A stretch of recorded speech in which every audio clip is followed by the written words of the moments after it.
Hello, everyone, to a new, fresh episode of Random Musings. This is the 10th episode of season two. As you know, I have strategically kept a lot of people so that a lot of like your favorite people, my favorite people at very strategic points as a marketing genius that I am. to and this is one of those episodes which I was looking forward for like since day zero, and you guys have been requesting since day zero. One of India's biggest comedians, one of my favorite people. The other reason I'm very excited for this particular conversation is the varied interest that he has just beyond comedy, which is the point of this series of conversations. Give it up for Kenny Sebastian. Thank you. I want to say we're all victims of your marketing genius, okay? Because when you started Random Musings, that's when you asked me, hey, do Yeah, you want to be on it? I yeah, was like, yeah, I would love to. yeah, And then that day never came. And then I was like, oh, yeah, maybe yeah. Kumar changed his mind. No, no, no, And no. then I was like, you know what? Screw it. I don't want to be on it. And then now season two, you're like, hey, I remember it. I was like, oh my God, what kind of long game? Yeah, yeah, yeah. It What is is. this long I game? everything I do is a long game type of. Yeah, so I saved you, Kenny, so to speak, for this towards the end of season two. They save the sweet for the end of the Yes, meal, so I don't yeah, mind yeah. being the best part of the meal. Sweetest person in comedy scene. Kenny, I obviously I'm gonna talk to you about a lot of things, but Yes, I'm very excited. the first thing that came to my mind is how this year started Okay. when you got married. And Yes. I remember we all were there. It was one of the most beautiful moments. I mean, amazing, most beautiful for you probably, but for us also it was such one of those gatherings where we are all meeting after such a long time. Yeah. Naveen, me, Sumukhi, Abish, and to see you getting married, it was a very emotional moment for all of us saying, hey, our Kenneth is getting married. But I want to start talking about that first because I'm pretty sure your life has changed post marriage. And Yes. I've also seen you as an artist, also as your fan and as your audience, that you're being much more open about your personal life of late. Like I saw you with a vlog about your honeymoon and all that, which Yes. wasn't really associated with you earlier, obviously, because you're not married, but also you're not really putting your personal life out there in the open. And I see you and Tracy doing things like traveling and eating and doing things like that. So I want to know, in general, impact of marriage in your life, how things have changed, and also as an artist, do you think things have changed in what you do, how you think, and what you put out, etc.? Yeah. Though I always wanted to get married. I knew this dating dating game is not for me. It's very. It seems like stock market investing. It's like you have to always be aware of the market. You can never leave the market, or you're always observing trends. A lot of energy. You have to do a lot of dissection of the person. And after a while, I was like, why doesn't this fit me? And I think the longest relationship I was in before getting married was 4 years, and in the middle of those 4 years was when I felt like most normal. Mm, So I knew that a relationship can't be so much of the honeymoon phase, of the getting to know phase. Where is the we coexist phase? And dating doesn't allow that. It's too turbulent. It felt like the rough seas are not calming early, and I was waiting for the calm seas. So for me, that was what.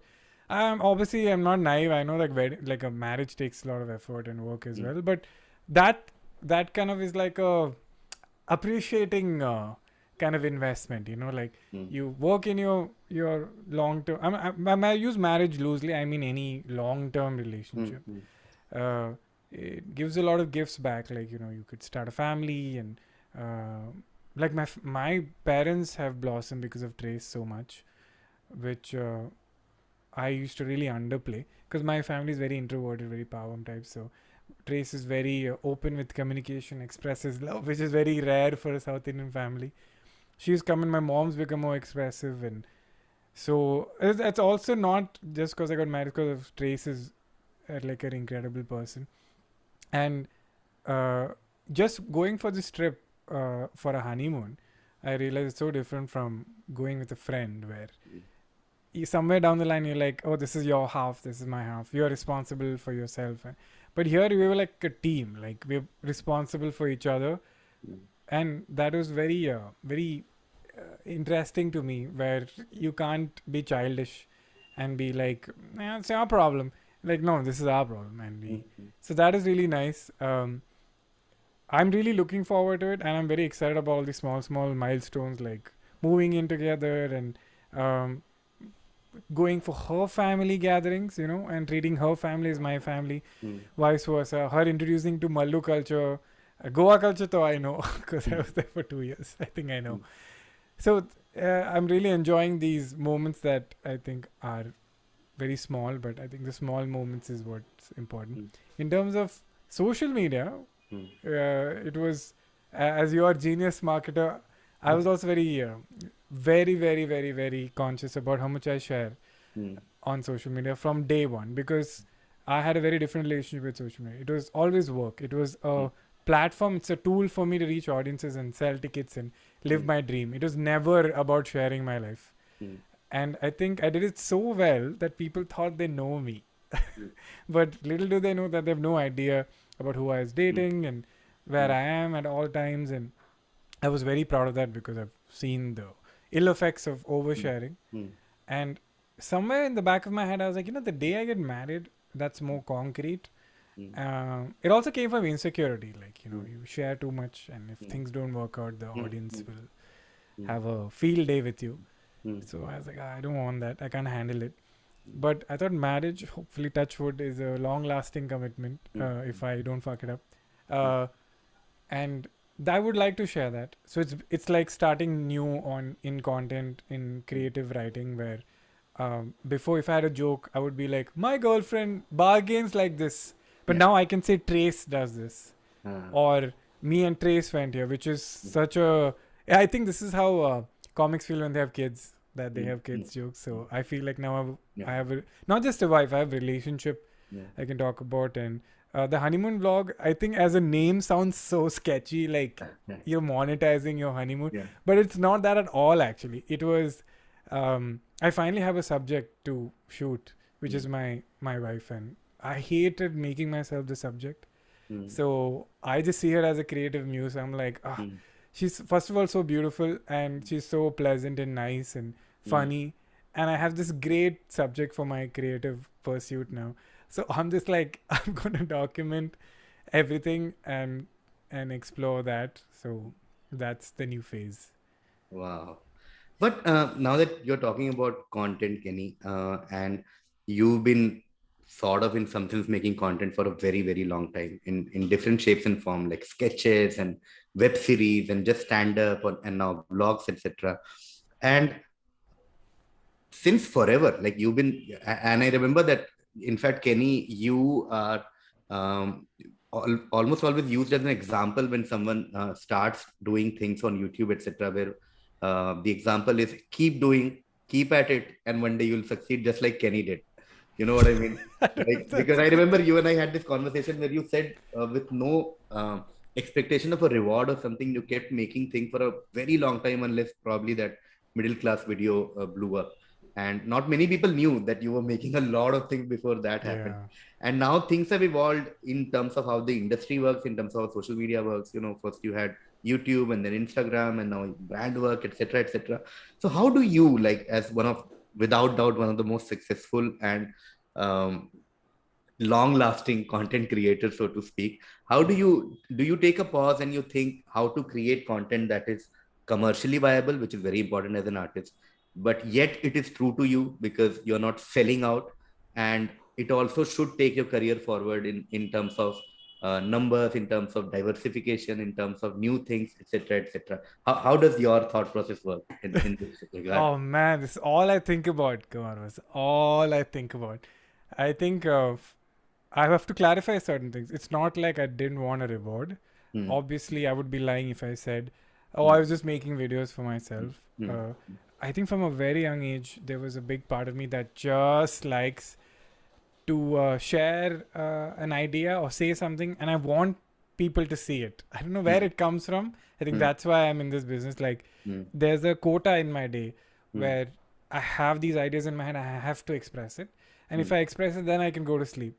So I'm so lucky that I'm a stand-up comedian, because if I do 2 open mics a night, I don't have to talk to anybody. Like, my day is done.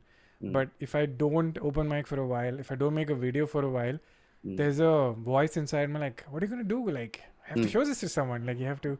Mm. So, in a fundamental level, I know I'm an artist. Like, it makes sense why I paint or I sing or Mm. I do stand up. It's cause inherently I love expressing to an audience, and there's like an equal relationship where I create for you, and you reacting to it is what keeps me going. Mm. Mm. This sounds like validation, but you can't remove validation from art. Like, Mm. uh, no artist paints like thousands of paintings and just keeps it in a storeroom and says nobody can see it. Mm. They are painting so that you share what they are feeling. Mm. Mm. And so yeah, I for the longest time created knowing that one day I'll find my audience. I just wanted an audience. It didn't matter how big or small it was. I was just like, one day I'll have an ecosystem where I'll create and people will watch it and I'll make a living out of it. Life will be great. And it happened. Like and it happened.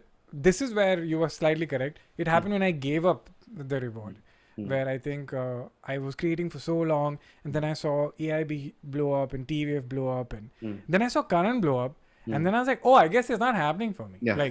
Like these guys started way after me. I may be wrong about who started when, but I was like, oh, I guess it's not happening for me. And I went to New York for 2 months because Abhish was on this creative journey of.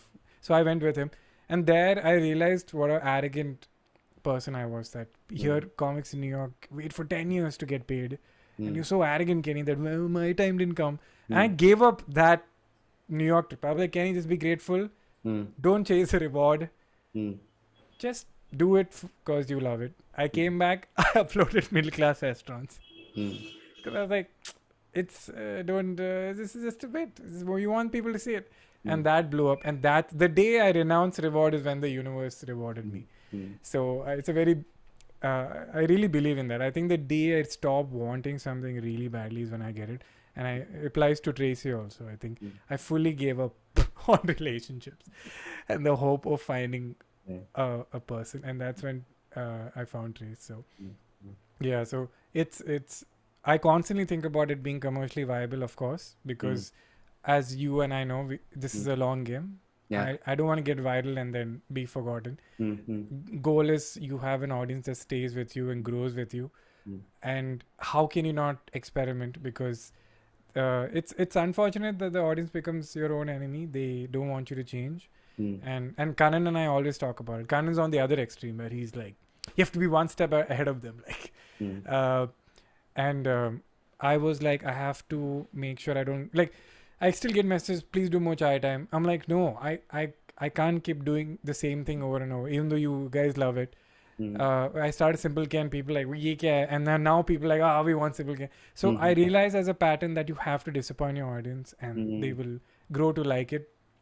And I never, if I have to just round this up of how I manage content for so many years, is I never bank anything. I'm very against shooting 10 episodes or shooting 10 vlogs and then scheduling them. Because I'm like, just personally, I'm not saying it's bad. Just for me, I was like, why is this such a technical thing? It shouldn't be that technical. Like yesterday, I released a vlog about making chai. And I got that feeling at 4:30 p.m. I shot it at 5 p.m. and I released and edited it and released at 6 p.m. And it's a true expression of what I was feeling that day. And that's how I'm going to do content for the rest of my life. Obviously, there will be some planning for some content, but I'm never going to bank anything because I don't want to make it a job. I want it to be the right amount of productivity, but the right amount of, it's always motivated by how I was feeling that day. Yeah. You talked about being like an artist, Kenny, and in this season we have talked about this theme a lot with different guests. Like Zakir talked about being an artist, Azim talked about being an artist, and with you there is also a slight difference that you actually studied arts, which not many of us did. Like you went. No one should also. You went to an art school. You literally studied, and I know how good you are in some of those things. Like simple things in lockdown, we used to play Pictionary, and there was a not just visible, there was like a difference by miles into basic drawing that you would do and what Biswa or me or Prashasti would do. It would just be like, oh my God, how are you so good with just, I don't know, an iPad or a MacBook? So I know you studied arts. I know you've been in this as a student and then as an artist. You also play music, as many of us know. We've seen you on stage singing and playing the guitar. You made a show about a band, and I know you've sort of played around with bands, and so your life has been about art. So I want to talk to you about this life and this world of arts and theater and music, and how has it impacted you as a person and as a professional. Yeah, I mean, it hit me a few days ago that it's been a decade where I've only professionally been an artist, and Mm, I was like, oh my god, how many people can say that in India right now, where mm, for the past 10 years they got to do whatever creatively they wanted to do at mm, a level of freedom that I think even Bollywood stars don't have. mm, um it's, yeah, like it really hit me because I was having a bad day. I'm trying to write my new R. So it's that moment of going back to the drawing board, like, am I even funny? Do I even know mm, comedy? It's mm, just mm, eighth time I'm going through it. And it hit me that for the past 10 years I have got to create music, I've got to do stand-up comedy, I've got to I've written a bunch of film scripts also. Not too mm, many, I think I wrote two. And I wrote a show, produced it, I acted, I painted, I made a musical special. So at every I've just then we did an improv show, we did mm, a sketch show, we toured with a sketch show, and at no point, except a few exceptions where I was held at gunpoint to do it, or mm, mm, it was my idea, it was produced by me, unless an OTT was involved, who also gave us an incredible amount of freedom. mm, I think we did two special. I did one with Amazon Netflix. They had some notes for me, which is mm, again far less than what a Bollywood person gets. mm, And it hit me like I'm incredibly lucky that my brain has constantly been uh, swimming in gold, you mm, know, from joining college. And even in retrospect, when I was in college, I was like, have I made the biggest mistake of my life because I had good marks and I could have mm, joined an engineering college, and I didn't value being around so many creative people for 4 years straight. It mm, has an effect on you in those formative years mm, mm, because everybody is encouraging your idea, no matter how mm, bad it is. And that environment is very precious. And mm, I also saw whatever patterns you see in stand up comedy, mm, what artists go through, I saw all of them at a fundamental level. mm, I saw the purist mm, who only paints for themselves. I saw the sellout artist who only sells for money mm, and attention. mm, mm, I saw people who approached art with a routine and systematically. I saw people who had chaotic routines. I saw people who were only doing this to say fuck you to their parents. And mm, I saw people who left engineering. mm, And so I saw a wide gamut of types of mm, artists at a fundamental level. mm, mm, Uh, so when I got into comedy, immediately I knew who I was talking to. Like, if somebody came to me and they're like, can you know what stand-up is? I'm like, okay, this is a purist, mm, mm, And if I met somebody and I'm like, hey, are you preparing for your side? Like, nah, man. I'm like, oh, this person is just flowing with art. They're mm, not mm, overthinking it. So now when I look back, I'm so lucky that I had that 4 years of being surrounded mm, by mm, every type of artist. And I think one lesson I learned was artists self-destruct and they are not very good mm, with money. mm, So I was like, mm, okay, keep that in mind. Don't self-destruct. Don't get addicted to stuff. Don't be unhealthy. And mm, second was just try to figure out the business side so mm, mm, that you can keep creating art. mm, Like mm, if you're like Van Gogh Papa like died alone in poverty and it's a terrible story. mm, And I don't believe that artists have to suffer. They have to have nice, happy families, friends, mm, and create art mm, for the rest of their life. mm, But yeah, so that's this this last 10 years. So now also when I look forward, there's no game plan. mm, There's nobody to talk to, because if I talk to, for example, when I talk to Kan's on this journey of outwitting himself artistically. mm, um, Zach is in this journey of creating his own universe of art. mm, mm, So Biswa's God knows what journey Biswa's on. But whatever it's on, it's very different from mine. Mm, So anybody who I think is even remotely, like if I ask you, you'll give me a completely different answer of what art means to you, mm, what your journey is. mm, So I'm like, I'm genuinely in this self-made vacuum of mm, mm, creativity that I hope doesn't end. mm, So yeah, mm, so it's incredible to me that I've mm. managed to be here for so long, Yeah. Yeah. and I'll hopefully continue to. Mm, mm. I wanted to talk about this aspect a little more, Kenny, about being in creative space for so long, in the sense that you've, like, since you turned into an adult, like your whole life, your whole 20s, everything has been in the so-called creative space.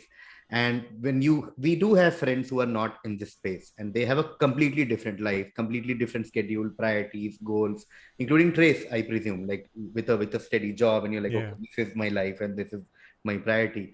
And like you said, sometimes you take a pause and realize, okay, this life that I'm living is very different. yeah, And you've done this for so long. One advantage that I have always felt is to appreciate this life much more than, say, I would have appreciated my life in a bank. Because when I'm like, okay, this is great, I complain way less in this life than in the earlier life, because I'm like, I'm so grateful, and every day I'm just grateful for this insane lifestyle. But I want to know your perspective in living this completely different lifestyle. Also, to live in a spotlight. Like, I know that anything that Kenny does is being viewed by a lot of people. Like, everything that you do is being discussed somewhere, whether it's YouTube comments or comedy green rooms, or people are discussing oh what dear. Kenny is up to, and which is not, again, very common in other life, in other professionals' life, where you're part of an office gossip. That's it. Not a random person in Batinda is talking about Kenny's latest vlog, for example. So to be in this space for so long and to maintain your sanity, like you said, um, how what do you think of living such different Okay. lifestyle from majority of our friends and people? So I know this is not a back and forth podcast, but that's what I also ask other artists when I meet them, Mm, because it's never easy, and even I want to know if you can add to it. But mm, it's my number one priority to not lose my mind, mm, to not buckle to the pressure. It's my mm, number one priority. I'm very aware of this. mm, I'm a heavy believer in therapy. mm, I think the reason I haven't self-destructed yet is because of mm, therapy. mm, um, I think Nivedita was telling me this. She was frustrated of being a full-time comic, and she was telling me I'm going to join a job, and my brain was like, what? This is the worst thing I could hear today. Like a comic who's a friend of mine is telling me that they're going to join a job. And she said, yeah, I'm fed up of freelancing. mm, Every other day I have a new boss, and mm, I just want the comfort of pleasing one person. mm, And you go insane. And then it hit me like, oh my God. So I'm genuinely wired differently, mm, because I've been a freelancer all my life. mm, And even when you do a stand-up special, your client is Amazon, your client is Netflix. mm, When you do a YouTube video, your client are the millions of people who follow you. mm, But I think that I am wired in such a way that if my brain is not being challenged every other day, it kind of feels like it's rotting.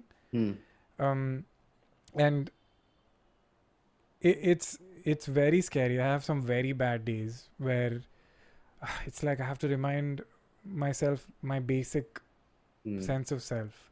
mm, Uh, it's very cheesy, but I've written notes where I have to write down what I've accomplished mm. that not many other people have, and tell me like, Kenny, doesn't this mean something? Yeah. So can you Mm, just pull yourself up? mm, And yeah, because because the easier way out is, I think people already like me, but let's not shake the cage with new content. If mm, they think I'm a funny guy with mm, my previous content, why introduce new things and mm, change their perspective and be like, oh, Kenny's new ideas suck? mm, Um, yeah, man, it's like it's a never-ending battle, and the biggest gift other than therapy has also been observing Trace with mm, her life, which is mm, the mm, stark opposite. mm, It's I'm very jealous how it's a clinical job where she has a set of skills like extractions or root canals or putting braces, and mm, these can be learned at a workshop. Then you do a master's, and then you mm, go into a clinic, and the more patients you have, the better you get. Not so true with stand-up. Like, Mm. yeah, you could do more open mics, but doesn't mean that your laughter hit rate will be consistent. Mm. Mm. Uh, but then when I watch her, I'm like, okay, so there is this universe of predictability and A equals this, and then I'm like, oh, I don't want that life either. So Mm. the price I have to pay is, that's why I'm getting all of this. Like, there's always a catch. Mm. You know, the catch is that you get to be creative, you get to do what you love, Mm. you get a lot of money, Mm. but the catch is your sense of worth and mental well-being will take a thrashing. Mm. And Mm. because you can handle it, you're getting paid for it and you're getting the attention. If you can't move on, someone else will be there, Mm. unless they crash and burn or they Mm. also continue. So again, I was very lucky that in college I also did theater, Mm. and I met a lot of wackos in theater. Mm. I've met a lot of wackos. Like, I met like wackos who are in their 40s. Mm. And I know I'm sounding very judgmental, but I was like, oh my god, I don't want to turn out this way. Like, look at this incredibly creative person Mm. who has no friends or family. They have a terrible addiction to something, and they still seem lost. I'm like, do you want this? I'm like, no, I don't want this. So remember, Kenny, to never lose your mind and like use your priorities to stay sane. At the same time, don't become a sellout and don't chase the routineness and the predictability of the structured life, because then you can't create art. So you have to suffer a little bit, just the right amount, so that you can write some jokes, just the right amount. So otherwise you might get depressed, and which is a big possibility. Oh, wow. Only because you asked as to how I deal with these things, I'll just Yes, give three, four because I points. can take tips. Like, I'm Yeah, taking tips from everybody. yeah. And again, this is for the audience, that what works for me will not work for Kenny. What works for Kenny will not work for me, and whoever is watching it, because we are all very different people with very different lives that we have led. Sometimes, for example, very recently I was talking to someone about some gig, and I said that I know this is not too much money for whatever gig had come to me, but I said this is still more than my monthly salary when I quit my job. Okay, so that's why I will do it. And my friend's response was, see, this is what differentiates you and me, because I've never had a full-time job, so I don't have any benchmark to compare with. My comparison is my last gig, similar gig, for which this is low. So this clarification is for everyone watching, that there are too many factors at play. But some of the things that I have consciously done over the course of last 5 years of being full time into this world. Number one is friends. Okay, I've always had time, like consciously taken out time for friends who are not from this world, and to know that the world is much bigger than this. like I spent a week now in San Francisco with my friends from engineering, who are working at like Snap and Apple and LinkedIn. And there is a whole different world of millions of people. They are doing some amazing job. Like they are talking about effect of pandemic. When I talk about pandemic, they don't talk about Zoom shows. They're talking about supply chain issue between China and US that led to shortage of MacBooks. I'm like, okay, tell me about it. This is interesting. you know Yeah. so I do that very often, just, and that makes me aware that there is a big whole world out there. So that never makes me feel that I am into this crazy insane world and I am the center of this thing, because getting carried away in our field is very easy. You walk on the road, someone comes for a selfie and your day is made. You're like, hey man, I'm popular. But then you meet your friends who are really like doing some great stuff, and you're like, okay, this is great. So I do that. Even within comedy, I try and talk to all my friends, and you would know this, Kenny, beyond comedy. Like if I'm sitting with Zakir, I'm talking about something. When you come, we talk about Arya, we talk about dogs, we watch Mummy together, we Yeah. talk about paratha and our families and things that we have seen in our life, instead of just focusing on work. So I try, and I think I've been successfully been able to compartmentalize the things in my life. The second thing I do is what I said earlier about gratitude. I keep thanking the universe and world for whatever little I get in this, which makes me, the downside of that probably is that makes me less ambitious. I'm never targeting my next special or like my next viral video, but just small things make me like just too. I have too much gratitude. I'd gone to San Diego Comic Con recently, and Yeah. Joshi and I were just sitting, and then it shut. I'm like, dude, what is happening? Who would have thought, like seeing so many seasons of Big Bang Theory and them going to Comic Con in every Yeah. season? I'm like, one day we'll be here sent by someone, Yeah. and someone else pays for your travel, your stay, and you're And you like, got like some next level passes also, like we not had just like the regular. lunch Yeah. with the cast of Rings of Power, sitting, and I'm like, this made my month. I don't know if I don't do anything for the month, I'll be like, you know what? I went to San Diego Comic Con. So and what Nivedita said about thing, and I appreciate that, and because I'm someone who works with structure. If my life doesn't have structure, I get very like, okay, there's something wrong. So I try and do that, and that's why when Yeah. you come to my, my I've notebook. seen this book. Yes. Every single day, I know what all I'm gonna do today, and what is my personal target today, what is my professional target. Like today, I know that this is a professional thing. Like I'm taping something with Kenny, and then I'm watching a movie today. Okay. That's my. So I'm do you watching plan this the previous day, right? previous day. Every Okay. evening, I should know when I wake up next day. It says 11 a.m. workout, 3 p.m. Random music taping, learn Spanish for half an hour, Wow. and go out for a personal work today at 5 p.m. So so that makes me very happy, like bringing in structure. But I know my friends who thrive in chaos. That's why I'm clarifying this. Like Yeah. Zakir, for instance, I'll name him. Zakir thrives in chaos. Like throw chaos at him and he enjoys it. Yeah, and he Um, gets a lot of yeah, stuff done, even lot if of it's stuff done. yeah. Correct. And but I thrive in organization. Like I want my this thing. And yeah, and last topic is something I covered earlier, which is friends. And just to be aware of a lot of things that's happening in world that will keep you grounded always. Like, which makes me like my stimulations are movies, books, and just in general. When I watch something like a movie, I'm like, okay, how are they doing it? How do they do it? And then you start admiring that art form, which makes you curious about that, and that Yeah. that takes a lot of my day in general. Reading about people, watching them, and I'm like, dude, ये लोग कैसे करते थे यार? We need to do a lot more, and that makes me excited about life. Yeah. You meet anyone who has one skill that you don't have.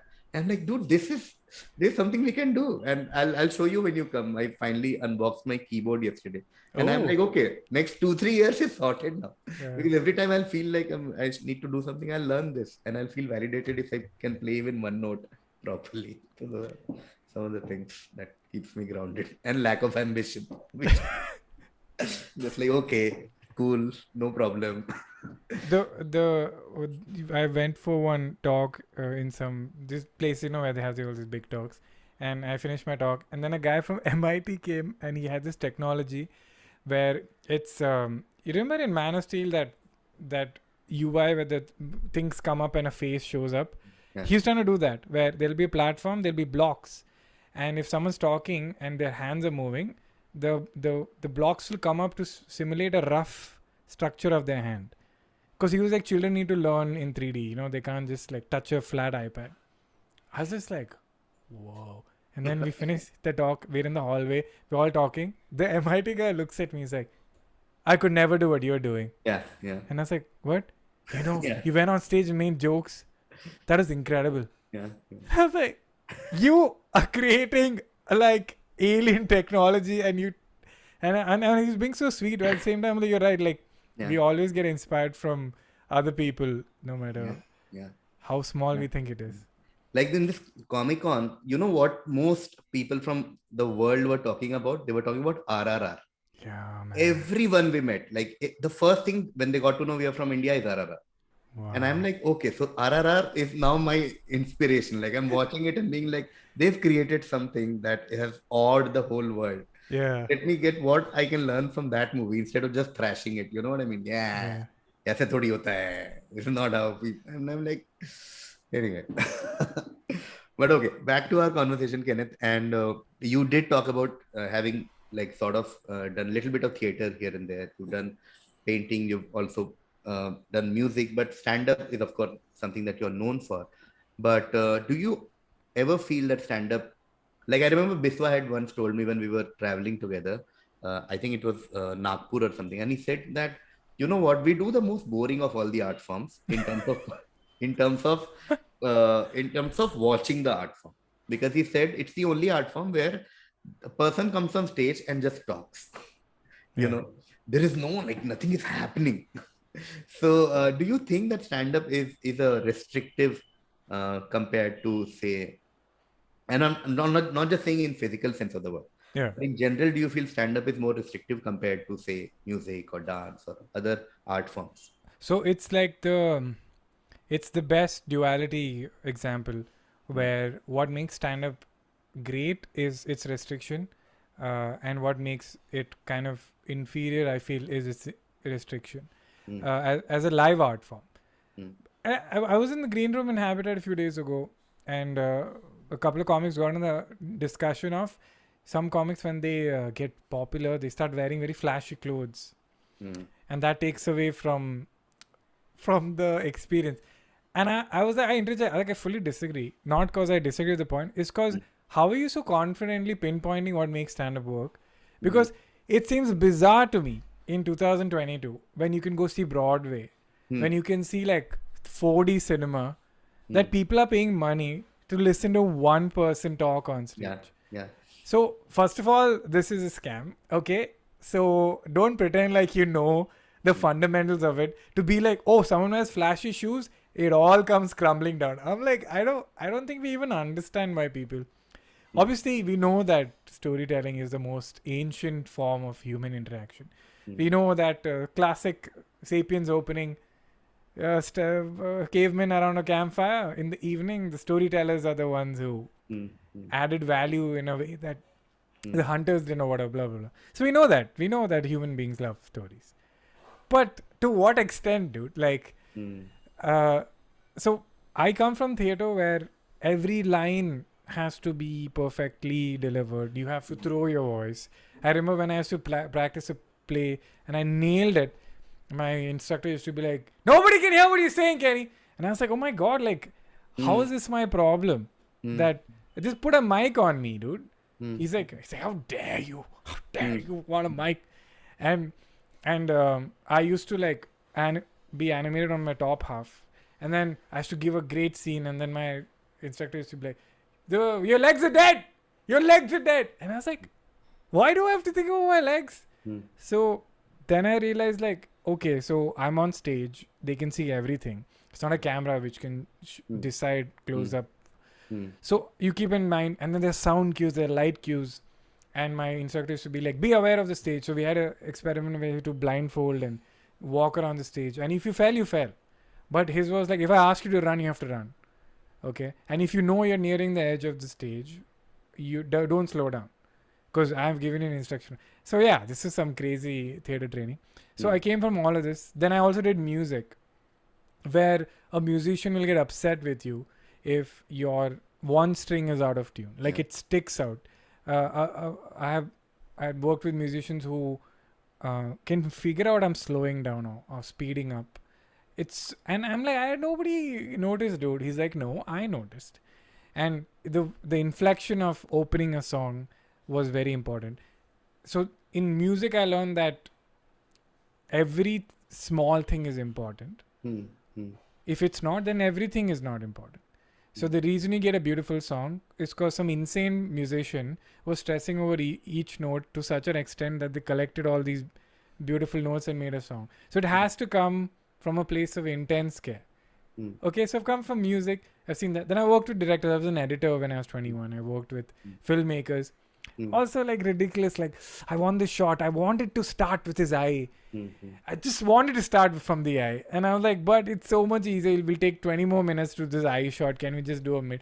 I wanted to start from his eye.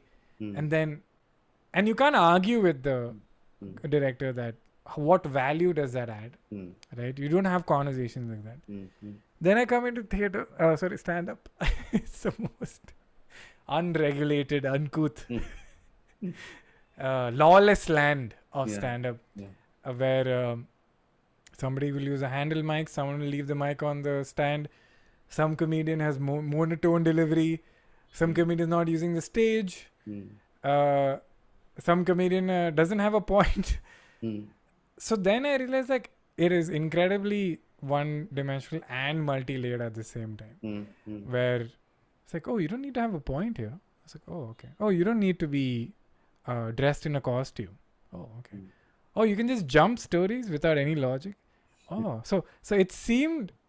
So then I was like, oh, so I'm wrong about this. It's not.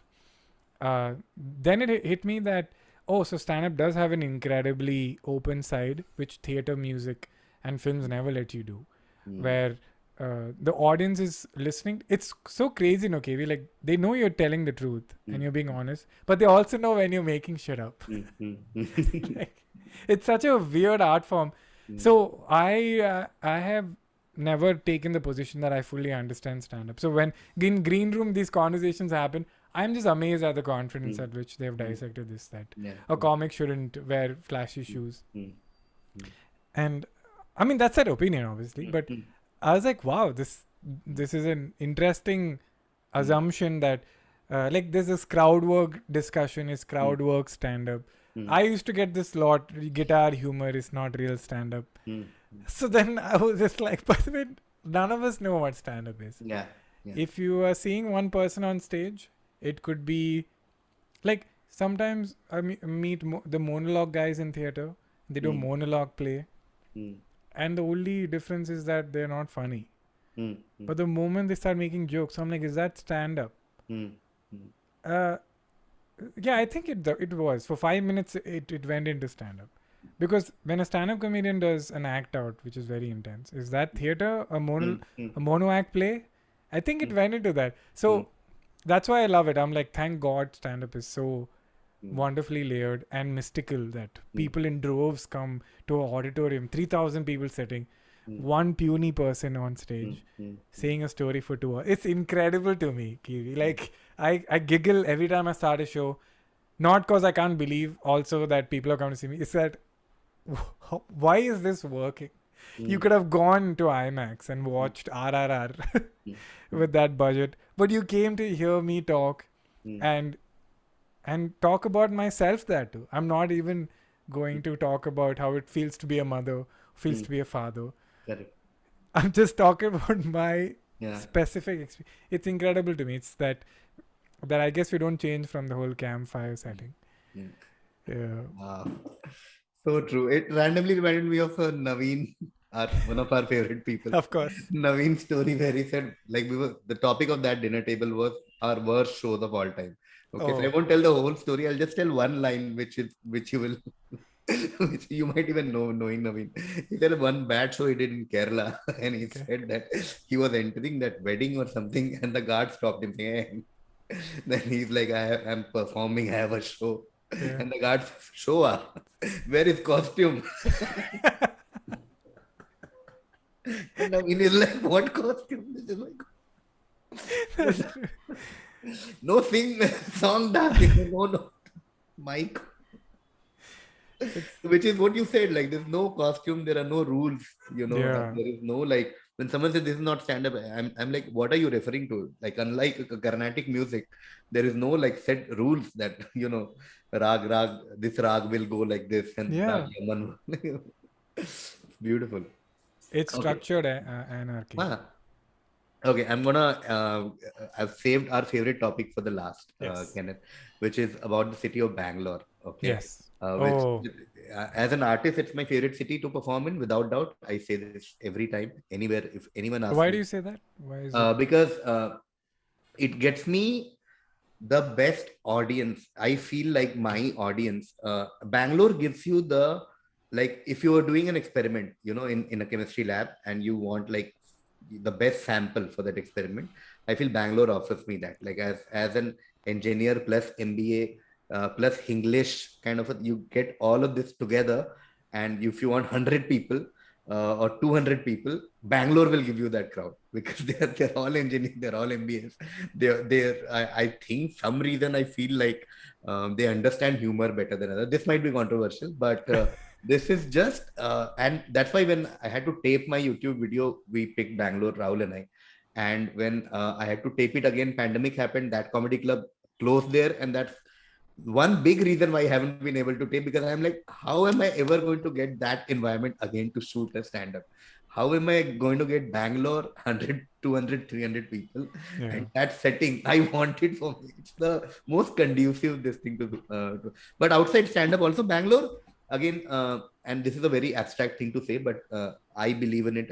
Most of my friends believe that Bangalore has a vibe, and you again can't put it in like in definite terms, but there is something about Bangalore. You walk on MG Road, Brigade Road, etc., and you're like, and there is something about this place. You know, when people say Goa has a vibe, Yeah. once you land in Goa, you're like, chalo, let's do something. Bangalore Yeah. has a very chill vibe. I don't know why. But now I want to know from you, of course, your days in Bangalore, but if possible also being a stand-up comedian from Bangalore, because uh, you're obviously an English comedian, as people say. You know, Yes. people are like, India में popular comedian कौन है? They're like, हाँ हिंदी में whatever. Again, English में क्या नहीं है? You know, it's very like, it's one of those things. You, so I Oh think man, Bangalore as a city. it's so uh, true, man. I yeah, hate yeah, that conversation. Yeah. yeah. Yeah. English में क्या नहीं है? कानून है. You know, it's very like Yeah. सबसे Usual popular kid. suspects. Yeah, Yeah. yeah. And growing up influenced by Western entertainment, I presume. And then tell me like how Bangalore shaped your life, both personal and professional.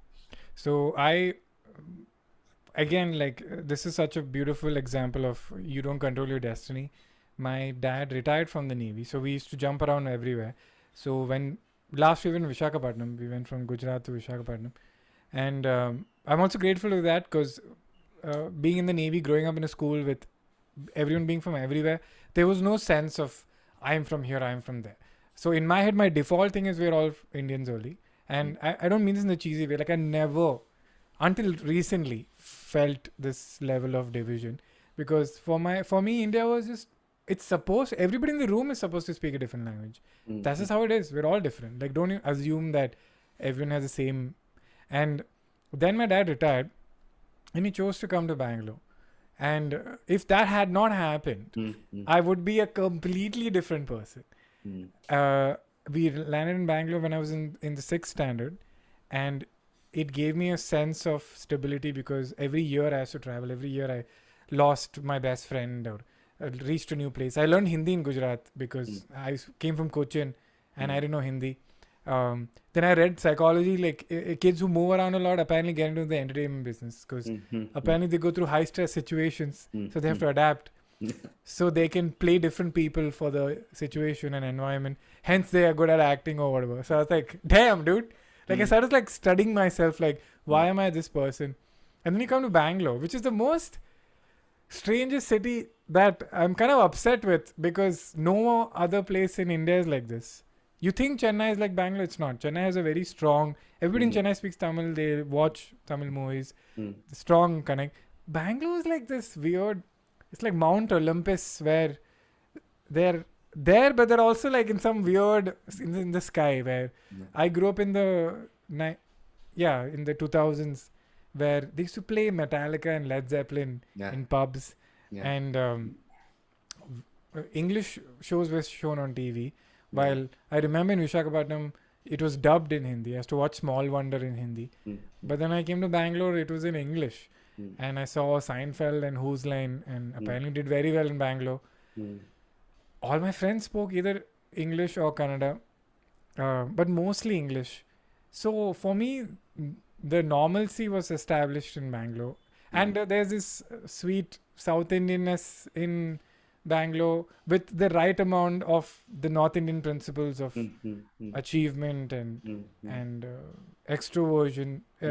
So it was like Kanan, who's my very close friend, is a Punjabi who's raised in South India, which just is so bizarre actually. If you notice him, he's constantly in conflict with his Punjabiness to show off and his South Indianness of being humble. So I was in this environment. So obviously, and I'm a Catholic. So if you're in a Catholic household, music is encouraged because in church you sing a lot. Bangalore has a very good music scene. So then I got into music in college. I was in an art college. I got into film. So all of this had to happen for me to exist today. And then stand-up started in Bangalore.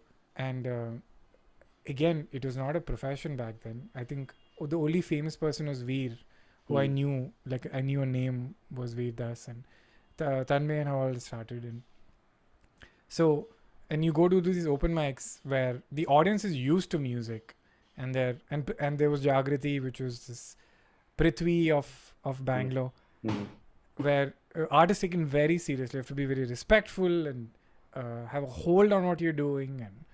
And so when I started doing open mics, there was a sense. Also, one negative thing was back then being an English comic was the norm, and it was a little proud thing, like, you know, real comedy is in English, which I'm not trying to save face. I think I found that strange. I think Biswa was a victim of that, where Biswa performed in Bangalore and he used to talk in English and he never found his footing. And I saw his cocoon moment where in Urban Solace he just did a set in Hindi and he destroyed. And I was like, yeah, he thinks in Hindi, he should be doing stand-up in Hindi.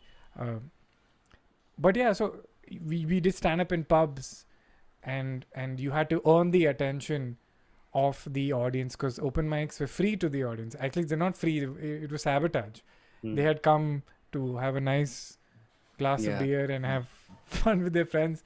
And so my generation of comics used to be like, sir, you, sir, you, sir. And he'll be like, yes. Sir, you have girlfriend? Sorry. You have girlfriend, sir?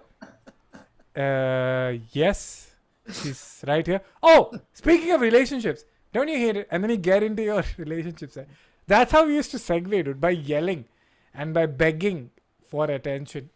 So that's why, like, when we came into the Bombay scene, all these Bombay comics were just so spoiled by the respect the audience gives. Like, why do you guys yell so much? Why are you guys so hyper? I was like, dude, we were street hawkers of stand-up. Yeah. You had to, like, really sell yourself to the audience. And then I came to Mumbai and I was like, wait, all of you didn't grow up watching English shows?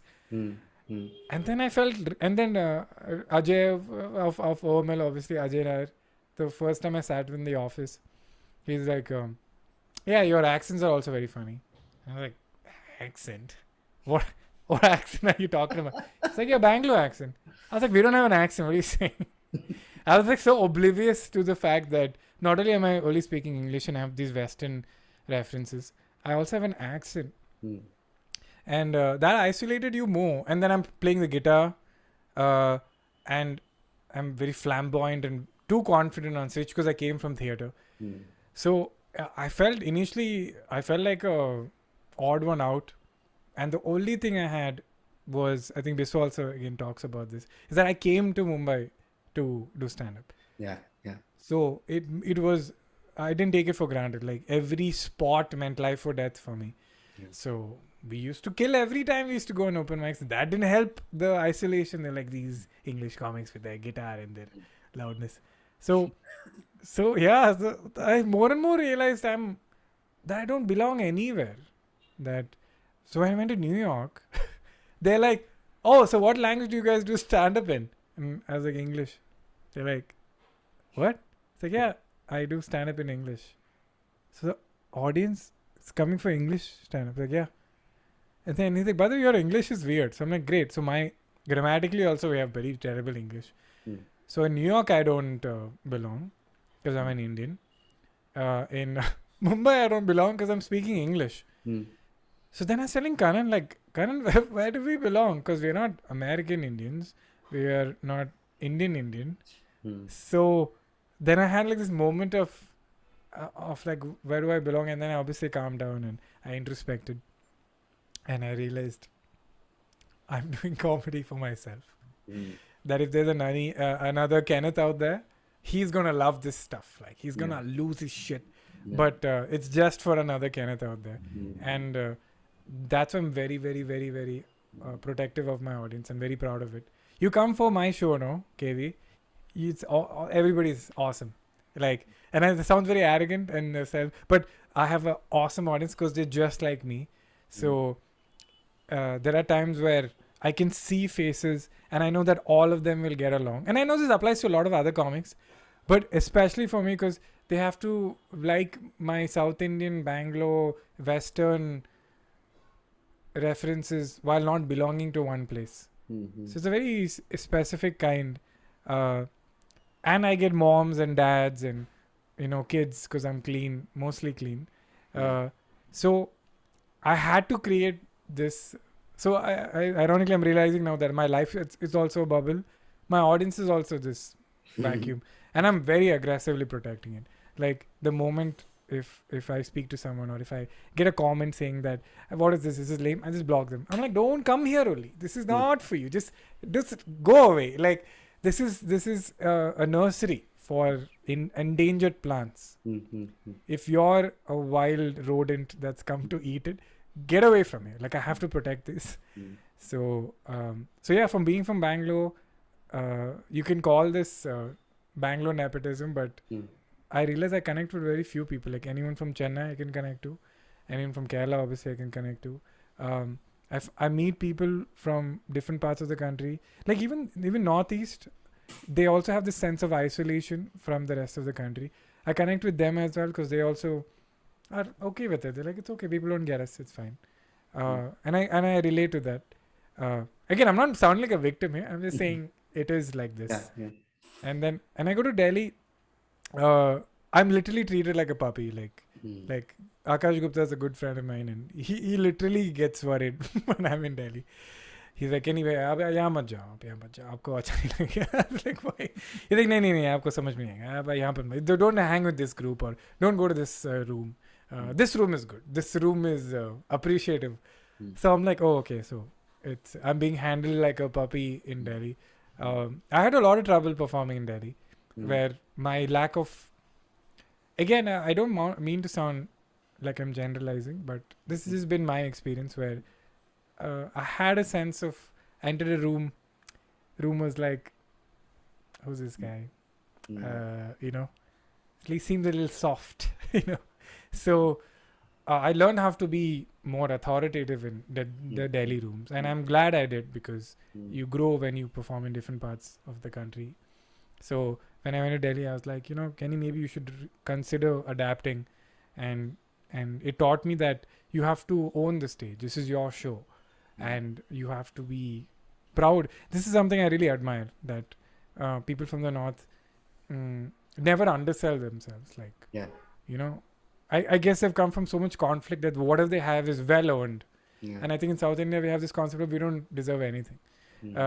So when I go to North, I'm like, it's so awesome to see like the confidence of a Delhi comic is admirable. Like they have come in and like it's a more visual version of what I'm feeling, which is I'm very protective of my audience, but I don't show it. While a Delhi comic is like, this is my show. You have come here. I'm going to take care of you. It's going to be a great time, And I try to emulate that when I come back to Bangalore or in Mumbai. I'm like, I need to remember. I need to be proud of my audience, and so yeah, it's a constant journey. I get scared though. Like, where do I go 10 or 20 years from now? What's going to happen? But I think I just come back to make more content for Kenneths out there. And wow. Yeah. Wow. Two things I related to the most. So I will just quickly point them out. One is the audience thing. And this is one thing that Rahul and I keep talking about. One thing that we are very proud of is our audience. Yeah. We have this, and anyone who has ever come to either our show or our stream on YouTube has always left saying, yeah, tum log ka audience bahut cute hai yaar. Yeah. And that I maintain with quizzing also. But once you come to a quiz show, quizzing like, audience is so good. It's the creme de la creme. Yeah. Oh, they have higher standards than all our parents combined. They are crap. They're an intelligent, nuanced, emotionally aware audience who will not tolerate anybody who's not following the rules. And the other thing was this Bangalore being this, I don't know if oasis is the right word, but it's one of those very unique cities. And very recent example came to my mind, and that's why I'll share with you. These songs I put on my Insta stories, okay? And I'll try, and every song has some reference to what is happening in the story. Every time I land in a new city, the song is local, So when I'm Chennai, some Tamil song will come, Calcutta, some Bong song. And I landed in Bangalore and I put some generic song, whether it was, I don't know if it was Hindi or English or I don't know. And someone replied saying, oh, dude, wow, Chennai, you put one Tamil, and here, why can't you put Kannada song? And I was like, okay, maybe logically he's right. It's part of Yeah. Karnataka, it's capital and everything. But in my mind, it was never a Kannada city. It was never a regional city. Hmm. It's always this way more than that. It's a Yeah. very global city. So yeah, those two things like really, really, I related, hard relate, as they say. Yeah. Okay, Kenneth, thank you so much for this again as expected, beautiful, beautiful conversation. We'll now go to the fun part, which is the rapid fire Oh, part. okay. Okay, cool. Now we do rapid fire. Kenny, this rapid fire is mostly there's no controversial. It's just your favorite, this favorite, that. We'll do that. So No that we comedian all will willingly put another comedian into a controversial exactly. trouble. We have Yes, that sense yes. of mutual respect. So that our audience who is watching it will get some new recommendation, etc. I'll go through all 10 questions, then we'll Yeah. go back to your answers in case you feel like adding anything to Sure. any of the things you said. Okay. Sure. Great. Okay, rapid fire with Kenny Sebastian. First question: your favorite comic book character? Calvin from Calvin and Hobbes. Your favorite Indian comedian?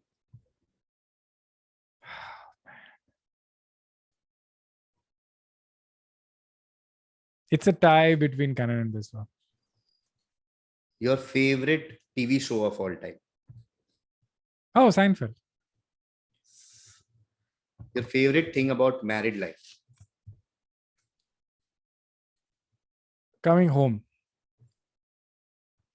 One thing you miss about being single?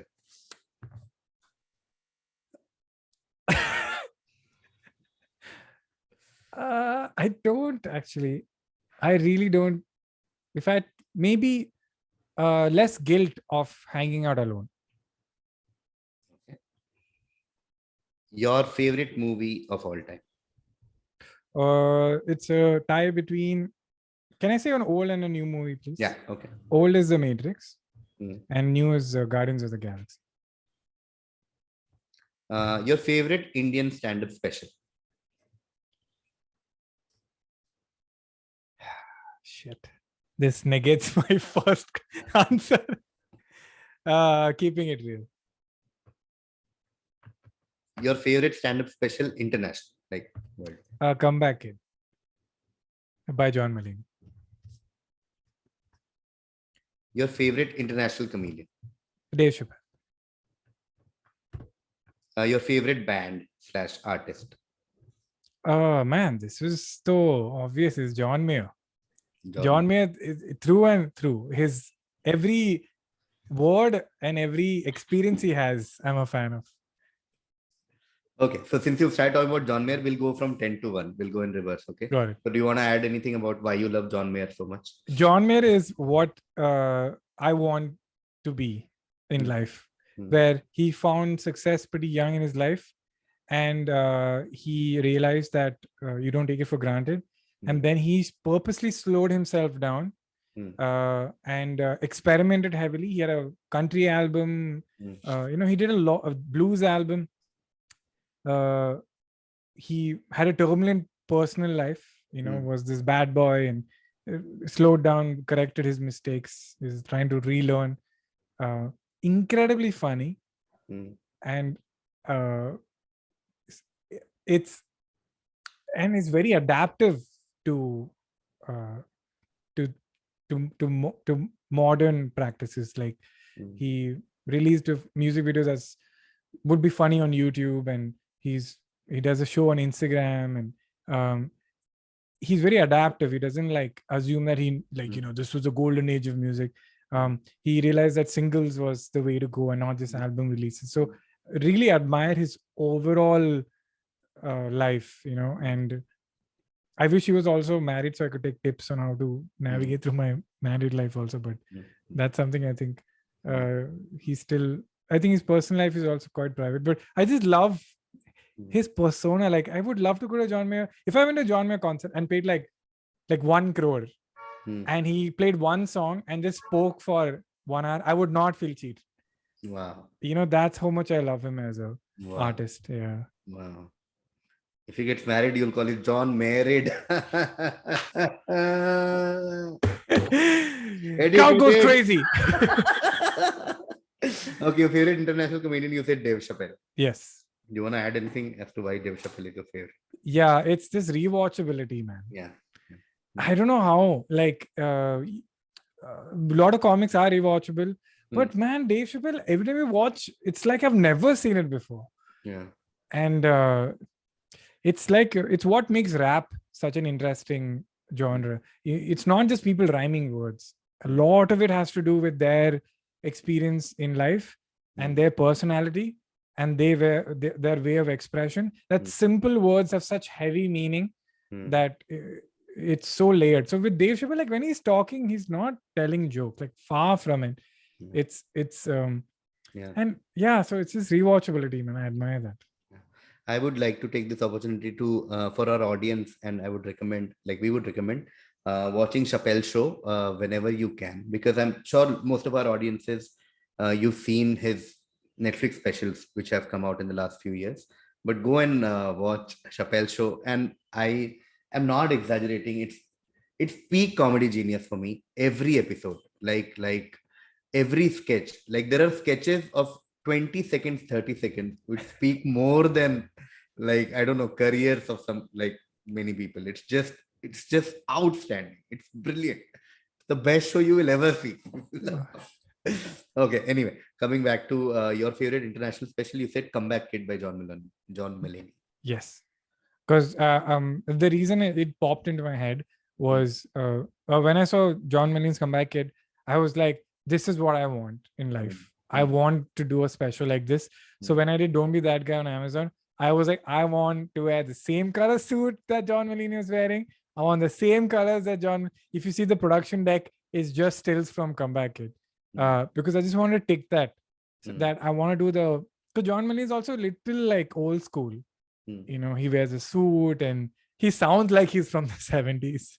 You know, so I really like that. I really love old school stuff. And so I was like, I want to check that. So when I did most interesting person in the room, I was like, okay, t-shirt, blazer, you know, kicks, it's okay. But I did want ode to traditionalism with Comeback Kid.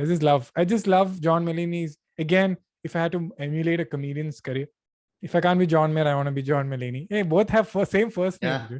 Yeah. I want to have John Mulaney's stand-up career. Like it is so him, and people are okay with that. Wow. Favorite Indian stand-up special? You said Keep It Real. Yeah. Yeah. I mean, I'm in love with Kanan Gill. So, I mean, do I have to elaborate?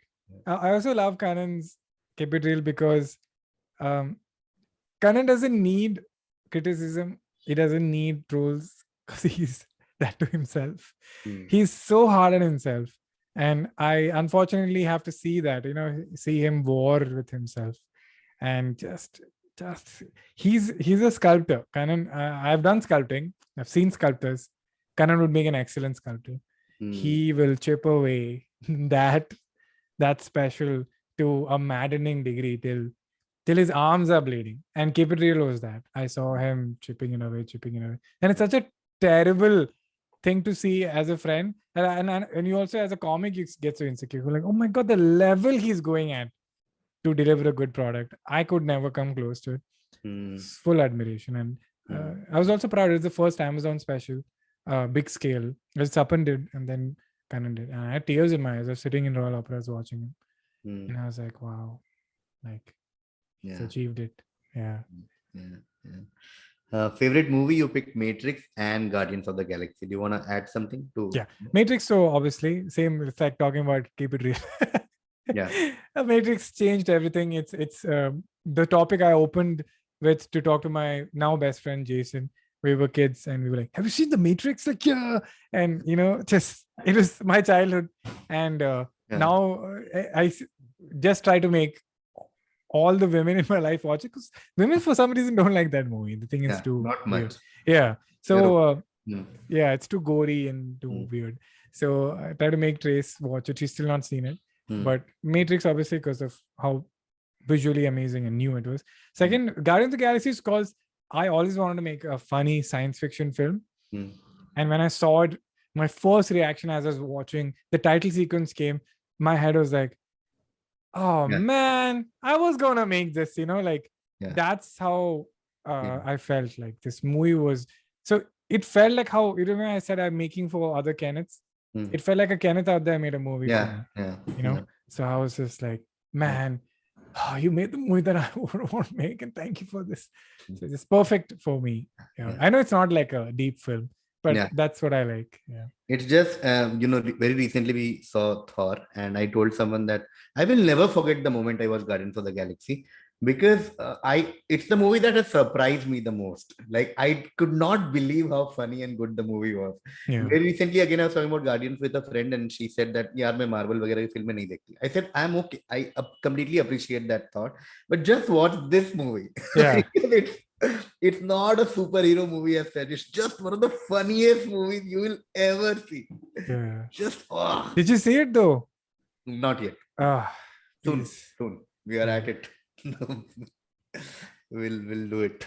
One thing you miss about being single, you said less guilt of hanging out alone. As in? So I too hate being alone. Like I love the fact that there's a warm body next to me. And Trace is also exactly like me. We love physical touch. I think it's because I didn't get much as a child, but I love physical touch. It's my favorite. So now that I finally have this person, I'm also a very introverted person. And again, as a kid, I'm classic artist. I just sit in my room, no friends, and just my imagination was my companion. I just spend hours and hours with myself. And I know it sounds weird, but apart from masturbating, there's a lot of ideas and sketching. And so I love being with myself. It's a touch wood. Like, it's not, I still enjoy just being myself. And I think that can come across to a person who likes physical companionship as, oh, am I too much or am I annoying them? And I keep reassuring Trace that I'm so happy to come home and you're there. But at the same time, when I was single, I could, I think for a week, just sit by myself in my room and just be on my computer, or write something or edit something and just be alone, not talk to anybody. And I love that. And now I can't do that. I think Trace will freak out. She'll be like, are you sad? What's wrong? Yeah. You did touch upon coming home after getting married, and that feeling is your favorite part of getting married, which I can understand. Like, I don't know if you'd elaborate, because I imagine that feeling when even when you're out, there is some sort of an excitement of going back home. You know what I mean? Like, it's like, ghar jana hai yaar, and someone is waiting for you. That feeling is and Trace is like my best friend. Like, sometimes it's a little weird for other people. We give a little sibling vibe sometimes. Like, I have a lot of fun with her. So when I come home, and she's very similar to me. She also loves to chill and do nothing or watch a movie. We even play video games together. So I know when I go home, and she loves chai and loves cooking. So a lot of common factors. And she's like a kid like me who appreciates the small things in life. I'm not talking about my penis, but but like, it's not just companionship. It's, I have a friend at home. I have a legit flatmate at home. I give enough love to Naveen, but I'll give him some more. It's like, or am I insulting Trace? I used to come home and I feel the same way about Naveen. That I couldn't wait to go back and just chill with Naveen. I feel like that with Trace. Like, I come back home, I'm like, Trace, what do you want to do, man? And it's I'm so glad I touched wood. And please KV and everybody always guide me in the right direction if I'm fucking this up. I've been touching wood constantly throughout this. It's so scary, no? We're so scared of losing a good thing. I'm like, man, it's very scary. Okay, favorite TV show of all time. There's one answer which I think you and I will always give in rapid fire, which is Seinfeld. Yes. So I'll give you the stage for next 1 minute to talk to our audience about why Seinfeld is your favorite show of all time. I know every comic watching this, they'll be like, hey, Seinfeld, blah, blah. But you need to understand that Seinfeld was one of the earliest comics. He is the one who established what's the deal. Like, it's his format.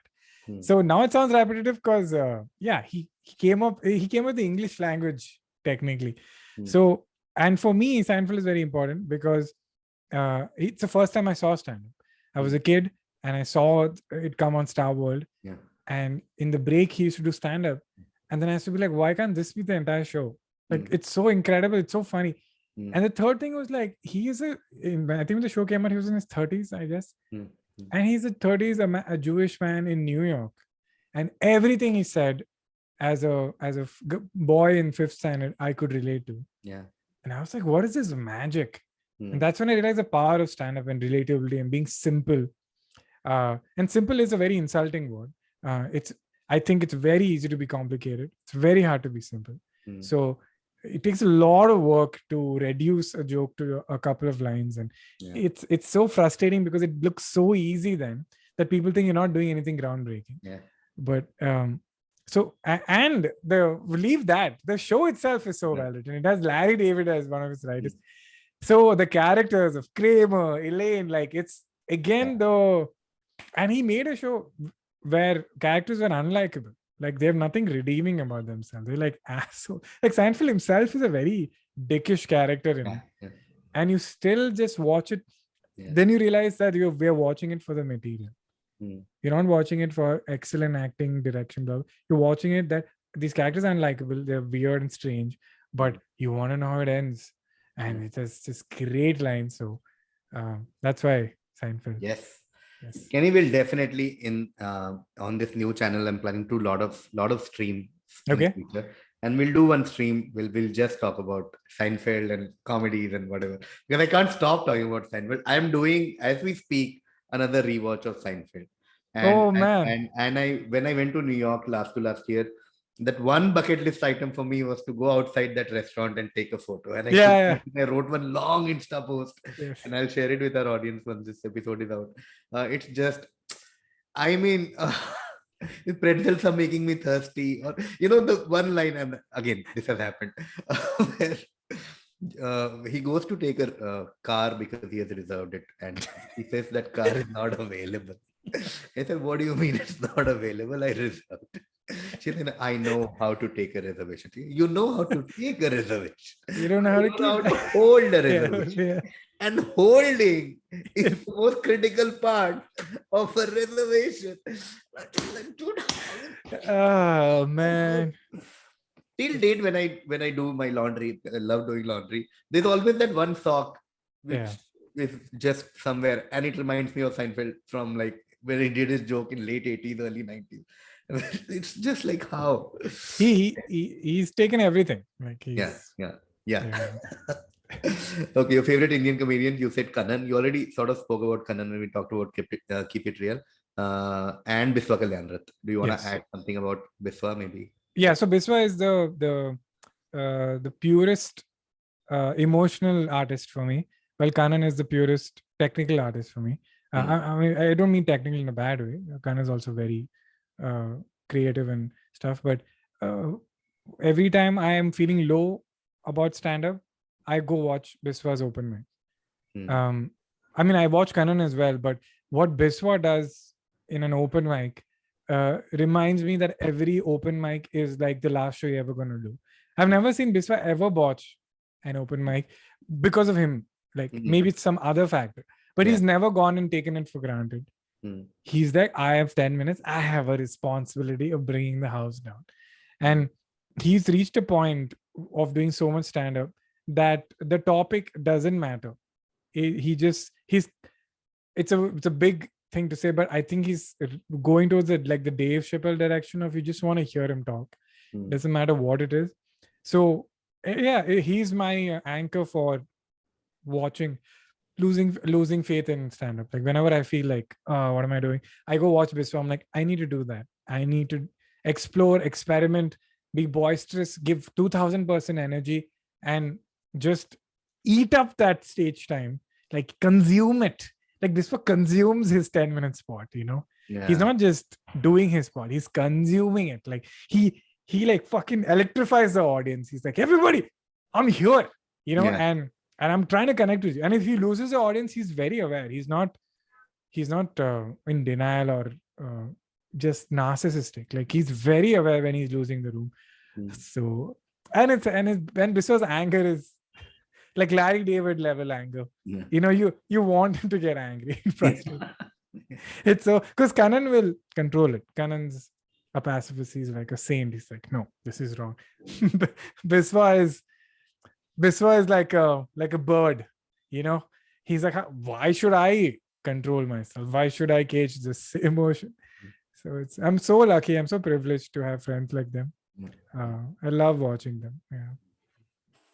Okay, last question. Your favorite comic book character, Calvin. So, do you want to talk about Calvin and Hobbes or Calvin? Yeah. I mean, Last stop. yes. I mean, as we wrap up this episode of Random Musings, Calvin is a very nice note to wrap in because Calvin, I feel all comics, I think, love Calvin and Hobbes. I think it's very hard not to, because I feel like it's the perfect stand-up comedian comic book. It's pretending to be very simple. Oh, it's a kid and it's steady, but it's like, oh, no. Like Hobbes and Calvin say stuff that are like earth-shattering philosophy, and they disarm us by their cuteness, and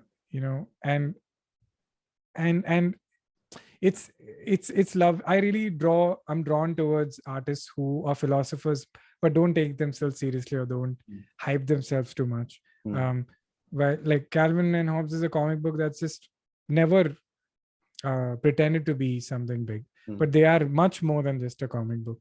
And there's a lot of like stand-up observations in it. How come it's work for you but character building for me? He tells his dad, stuff like that, proper stand-up lines.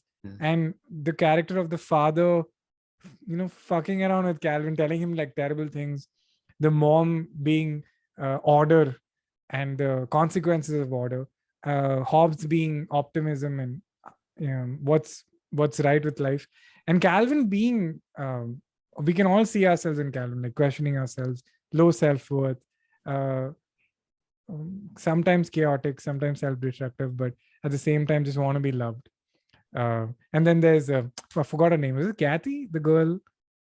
What's the girl's name? Don't remember. And she's like the straight person trying to make sense. Like she's, I think, the most straight character. Even the mom's pretty tolerant of Calvin's bizarre stuff, but she's just watching like, what are you guys doing? Are you guys insane? Yeah. So there's so much happening in it. So yeah, it's no wonder why Calvin is my. I mean, everyone thinks I'm going to say Batman, but it's Calvin. Okay, thank you so much, Kenneth, for taking out time and coming on to Random Musings. Very, very grateful. Yeah, Kumar, you have a way. Can I praise you since you praise me so much throughout the show? Okay. So you don't understand how wonderful the things you create are. Like from quizzing to now, obviously this. I've not had the privilege of watching your stand-up because I think you rarely do sports. I don't get to see you. I've seen you act. You are like such a preciously intelligent, creative, warm person who's very selective about who they work with and who they engage with and why they do what they do, that anything you create becomes so sought after, to a point where when you asked me to be on this and you said give me points, I was like, I don't have points, but I want to be in this. I want to be in this universe that Kumar has created with so much love. Even quizzing, if it's a quiz topic that I have no idea, I'm like, I would rather look like a fool in the quizzing than not be a part of it. You're the epitome of the group in the class you want to be in. That's good for you. No, I want to be in this group. It's good for me because whatever you do is not for, like you're a prime example of you're not doing it for numbers or content or whatever. You're doing it because it has to add value. Yeah. Like it has to add value. I've never see you do anything that doesn't add value except brand work. But well, even me. So someone has to make money. But every movie you've done, every short film you've done, every web series you've done, you've chosen characters that people want to see, should be done well. Quizzing obviously is such a value add. I feel like a better person after being in the quizzing group. And when you started Random Musings, I asked you if we can have a back and forth conversation, and you were very particular, like, no, this has to be about you and your story and what you're sharing. And that's a testament to, like, you never lose the path of like, no, again, this kind of has to add value to the viewer. If I'm talking, then I'll do something else, then I'll instruct the audience what the value of that is. Yeah. So it's so sensitive. You're so sensitive to that. And if you do stuff and I'm not a part of it, I think I won't be able to recover from it. Never. That It's will never happen. Thank you, Kenny. Yes. I'm very awkward. Thank you. Yes. No, because you are so very good at dishing out compliments, but you need to hear. Also, like, it's kind of insane how you nail everything. Like, your stand-up clips went viral. Yeah. You do a web series with Rahul and whatever, those go viral. Yeah. You do quizzing. Now you've made a mini industry out of it. Yeah. So it's whatever you were telling me is exactly what you do as well. Yeah. And again, I'm so glad I have someone else to get tips from. Even personal life, you said your friends. It's something that I really admire. How all of your friends feel like they're your only friend. Yeah. Yeah, that's some crazy shit, dude. Yeah. Yesterday was Friendship Day and Zakir called me. Yeah. First thing in the morning, I woke up to his call and he said, "Happy Friendship Day. I called you." I said, "You are the most special friend I have in this world." And he said, "I just wanted to call because I know a lot of people will call you and tell you the same thing." Yeah. So let me just get done with my part. When we talk to each other and you come up, it starts with, "Man, Kumar, Varun." Like, that's how it starts. Like, what incredible thing has he done for you now? What I'll tell you what he did. Like, it starts with this defeat of, I hope he doesn't burn out with this level of friendship. Like, how can any human being survive this level of giving love? And also, Arya, by the way, should be given special mention for being the Kumar Varun of Kumar Varun's life. Yeah. Because only a dog could do what Kumar Varun, like this ultimate selfless, unconditional love. So yeah, Arya's also should be getting credit for all the love you give. Okay. Oh my God. Thank you so much, Kenny. I don't know if I'll keep this or edit it. No, you have to. But thank you so much for saying such nice. Thank you for having me, Kumar. Especially with the last part that you kept in, so you can't edit it out. There's no end slate because I'm bringing up what I just said before, so you can't get it out. Thank you, Kenneth. Thank you for coming to Random Musings. Thank you so much. And everyone who is watching it, please, if you're listening to it on Apple Podcast and Spotify and Google Podcast, please rate it and review it because apparently that helps with this being recommended to more people. And YouTube, of course, you know the drill. So thank you. Keep watching Random Musings.